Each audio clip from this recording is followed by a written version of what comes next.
कारण जब आप ढूंढने जाएंगे तो कुछ न कुछ तो मिलेगा। एक कारण जो आप कोटक महिंद्रा बैंक के दमदार नतीजों की कह रहे हैं वो तो है ही, इसमें कोई डाउट नहीं है, लेकिन नतीजों से ज्यादा इस बात को लेकर बाजार उत्साहित हुआ है कि चलिए एमएससीआई में जो कुछ भी बदलाव हो रहे हैं इनके नियमों में, उसके चलते हुए वो हिंदुस्तान में ज्यादा पैसा डाल पाएंगे।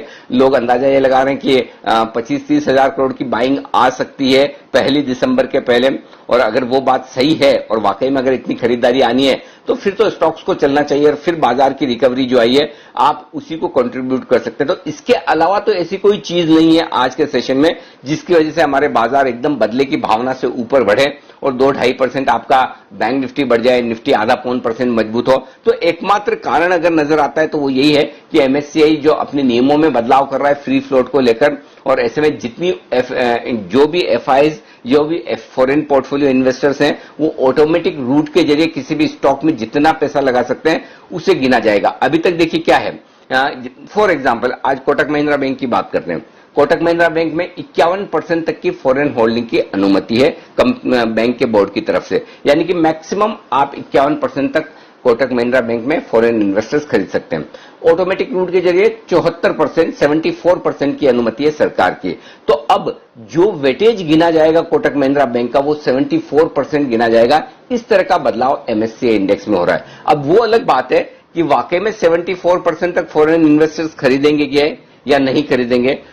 अभी 51% है और एफआईज की होल्डिंग 42% है, अभी भी 9% कम है। अगर या तो ऐसा हो कि एकदम आपकी एफआईज लिमिट फुली चल रही है और आप ये सोचे कि भाई जैसे ही खुलेगी लोग लपकेंगे, लेकिन वैसा है नहीं। तो ये एक मैथमेटिकल कैलकुलेशन है जिसके बेसिस पे फॉर्मूला बदला है। लेकिन देखिए बाजार को बढ़ने और गिरने के लिए कोई भी कारण चाहिए। अब वो मैं इसलिए कह रहा हूं कि आपने कारण अभी पूछा इसलिए ठीक है, सुबह अगर आप पूछते तो सुबह इस कारण में उतना दम नहीं था, क्योंकि भाई अच्छा अगर कोटक महिंद्रा बैंक सबको खरीदना है, एफआईज को खरीदना लगता है 74% हो जाएगा, तो फिर वो पहले 42 वाला 51 तो आए, 51 तक अभी तक अनुमति है, वो तो 51 पर भी नहीं है। तो ये एक मैं जस्ट एग्जांपल दे रहा हूं, इसका मतलब ये ना समझे कि कोई कोटक महिंद्रा बैंक पर हमारा व्यू अच्छा नहीं है, क्योंकि कल आपको पता होगा कुणाल जी, राकेश जी ने, वसीम साहब ने, तीनों ने आपको कोटक महिंद्रा बैंक में तगड़ी खरीदारी करने की राय दी, स्टॉक वहां से भागा भी है। तो पॉइंट सिंपल यही है कि इस वजह से, लेकिन मेरा ये समझना है कि जितना उत्साहित होकर मार्केट ये सोचा कि इतनी बड़ी खरीदारी आएगी,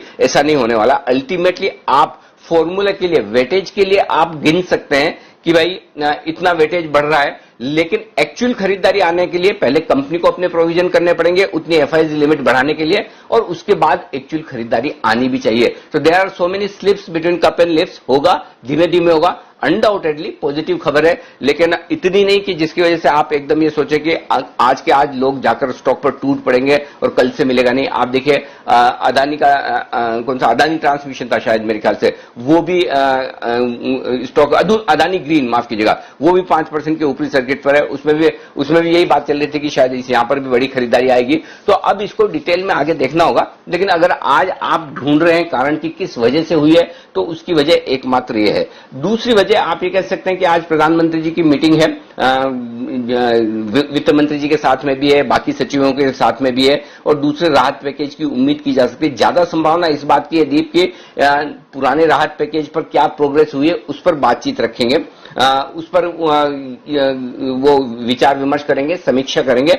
लेकिन नया राहत पैकेज आज का आज आ जाएगा इसमें मुझे संदेह है। हो सकता है उस पर बातचीत हो सकता है बातचीत ना भी हो, लेकिन जो भी होगा वो शाम को पता चलेगा। लेकिन ये दो खबरें ऐसी है जिसमें उम्मीद में बाजार खरीदारी करता हुआ आपको नजर आ रहा है। बाजार को तो उम्मीद चाहिए, एक्शन तो ठीक है ट्रेडर्स और इन्वेस्टर्स कर ही लेते हैं, बस एक्शन करने के लिए एक ट्रिगर चाहिए, वो ट्रिगर आज बाजार को मिला है।